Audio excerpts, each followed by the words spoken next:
အားလုံးပဲမင်္ဂလာပါမိလေးရလေးစားနိုင်ကြပါသည်ချစ်တဲ့သူနဲ့အများဆုံးပေါင်းမနိုင်ကြပါစေဗျာကဲပိုကီမွန်ထုတ်တွေဝယ်မရအောင်ဆိုတော့လေဒီ baseball ထုတ်လေးဝယ်လာတယ်ပေါ့နော်ဒီထုတ်လေးကနည်းနည်းဈေးတော့ကြီးရယ်ရန်660တော့ပေးရပါတော့နော်ဒီကစားသမားတွေ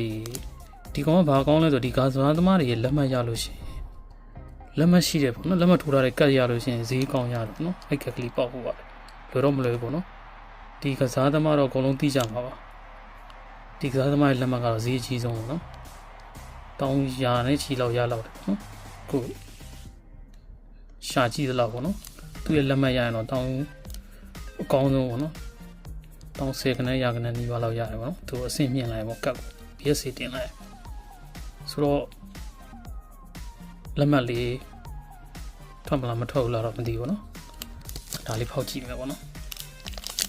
ဈေးတော့ကြီးရပြတော်တော်660အောင်ပေးရတယ်โอเคဖောက်ကြည့်ကြတာပေါ့ကျွန်တော်လည်း like follow လေးပေးကြပါဦးနော် follow လေး like လေးရအောင်လည်းဖောက်ရရှိမှာပေါ့နော်โอเคပြောင်းမြန်လက်မလဲပပသေးပေါ့နော်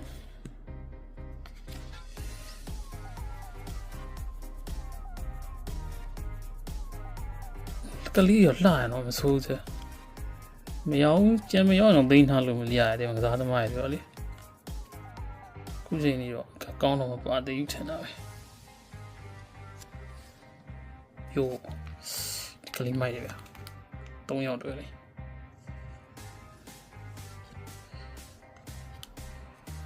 လို့ပါလက်မပါကကလေးထွက်လာပါသေးပါနော်စားသမားတော့တိတ်မတိဘူးPetrovic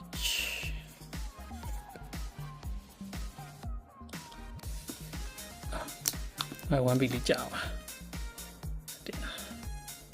ရှော့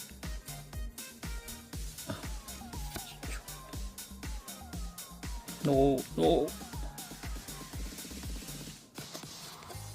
ဒါကြီးပါလေဒါကတ်ကောင်းဖြစ်ဖို့များအဲ့လိုမှောက်ကုန်လေးလာပြီဆိုရင်ပေါ့ခေါင်းအောင်ဆုံးတစ်ခါပါနော်ဒီကလေးကတ်ကောင်းလေးဖြစ်ဖို့များတယ်